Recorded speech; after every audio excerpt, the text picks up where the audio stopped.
You refused to give the Scott campaign the information they wanted. It had to go to court. The judge said you had to turn it over. You didn't turn it over by the deadline that was given. That is cast as a partisan spat, that you're doing that because you're a Democrat. How do you respond to that? Well, I was talking with a woman today as she came into our office, and she made some statement about a partisan statement, and she said, I know that you're a Republican. I said I have been a Democrat all my life. In this position, I have been very focused on party because I want to treat all of the voters in Broward County the same. And I think if you'd ask the voters, you'd find that I have that reputation. I don't have a reason to hold anything back, except that I don't want to give out information that's incomplete or incorrect at that particular time. So concerns, allegations that we are not transparent.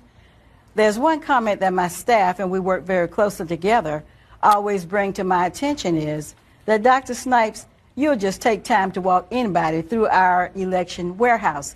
I think that's very important because that gives those persons who take the time to come to us to see our operation a chance to see behind the scenes. And there's a lot that goes on behind the scenes to make an election possible, to make it efficient, and to make it something that voters want to participate in. And obviously we're doing that with over 700,000 participated in the midterm. Well, if it were that obvious, Rick Scott wouldn't have had to go to court, though, with all due respect, Doctor, right? I mean, he had to go to court to get this tour that you're saying you give to everybody for no reason. You wouldn't give it to him or his people. He had to go to court to get it. Fair criticism? No, it's not. No, it's not. We don't select who we give out information to. We give information to those persons who have requested it. And I believe the public records request says in a timely manner. And we attempt to do that. And we try to balance everything. We're finishing up one of the biggest elections, as I mentioned earlier, for the midterm. So we're trying to get everything complete.